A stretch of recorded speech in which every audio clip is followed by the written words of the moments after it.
Unlit string lights hang from palm trees. 2 hammocks sway with a gentle breeze from the nearby Atlantic Ocean. Jonathan Brown, white, and his sister, Maria Grayson, both in their 40s, both dressed in black for a funeral, sit in 2 of the 4 Adirondack chairs surrounding a paver fire pit. "Should we go get her?" Maria asks. Jonathan glances at his elegant watch and nods. It's quiet inside the small, uncluttered cottage. The French doors leading to the backyard are open. The sound of the ocean is accented by a pair of women's heels and men's dress shoes walking on tiled floors. Breezy, coastal decor complement the lived-in space. Portraits line the fireplace mantel. A family portrait of a young mom, dad, sister, and brother. The children at various ages. The mom and dad in their 50s. The children's young families, 2 grandchildren each. Jonathan and Maria knock on the bedroom door and wait. "Mom," Maria asks. "Mom, it's Jonathan, it's time." The door is open. Jonathan and Maria stare lovingly at the person on the other side. "You look beautiful," Maria says. "Are you ready?" Flashback, 20 years prior. Lush green grass, oak trees, benches, shade, headstones. Freeland, free, African-American, late 50s, attractiveness bows to grief. Casual dress, sits in a lawn chair in front of an unmarked grave. She stares at an open book, never turning the pages. Free hears a car door close. She turns to see Manny, white, 60s, youthful, in a plaid utility shirt and jeans, exiting a pickup truck. He's holding a dog leash. He takes deliberate steps, focused on the marked grave beside Free. He bends down and gently wipes the dust off the headstone with his hands. He lays the leash across the headstone. Free shifts in her seat and Manny turns, for the first time acknowledging her presence. He notices the grave with no headstone in front of her. "Your husband?" Manny asks. Free nods. "I'm sorry.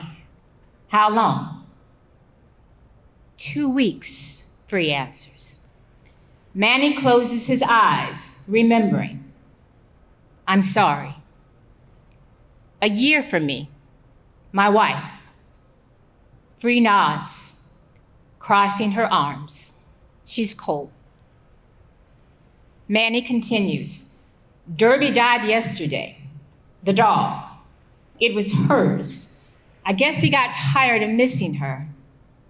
Manny looks to Free, who remains quiet. "Anyway, this morning I had the thought. She's gonna be looking for this leash. She was always looking for that leash, so I jumped up and brought it to her." Free stares down at her book. "I'm sorry to bother you," Manny says, and he walks away.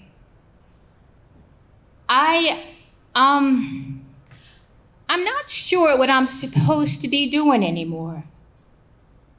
Manny turns to see Free's tears falling, wetting the pages of her book. He walks over to her.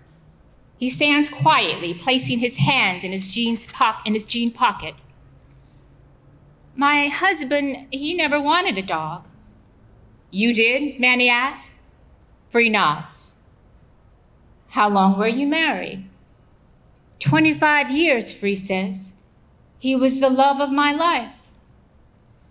Manny exhales, observing Free, giving the words the respect they deserve. "Me and Gracie were married for 30. She fell in love with Derby after she found him by the side of the road, nursed him back to health. My allergies kicked in from day 1, but she was the love of my life."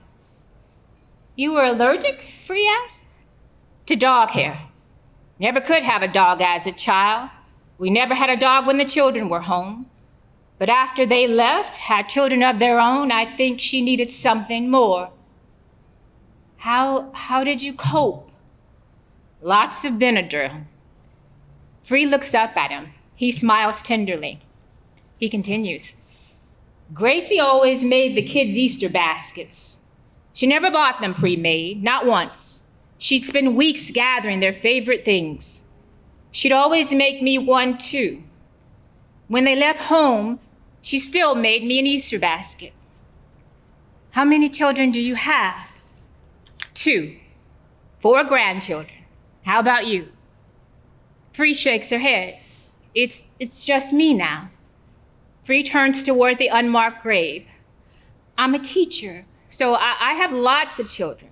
That's what Charlie used to always say. He never wanted kids, said the world was too crazy to bring more children into it. What do you teach? English, middle school. Manny sits on the grass next to Free. The kids move on, you know. They never are yours, really. Manny nods thoughtfully. I never paid one bill in 25 years. Charlie took care of all of that. I never had to worry. He was smart, too. Invested what we had in stocks and bonds, annuities. She laughed softly. He would try to teach me all that stuff, but I never wanted to learn. Never had an interest, never had to have an interest. He took care of me. He's still taking care of me. They both stare at the unmarked grave. Free asks, what do you do for a living? Accountant, Manny says. You look more like a farmer, Free says. Manny grins.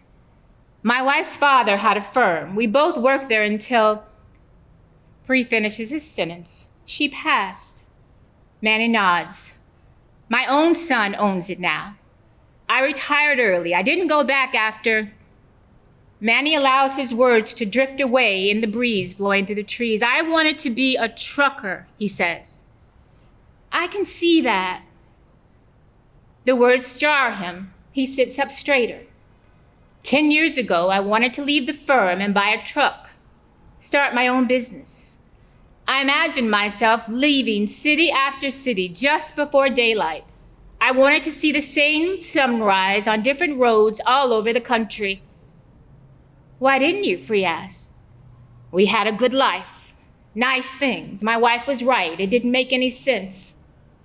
Free says, I wanted to take some time off from teaching, work on a few books that I had stirring up in me. I always wanted to be a writer.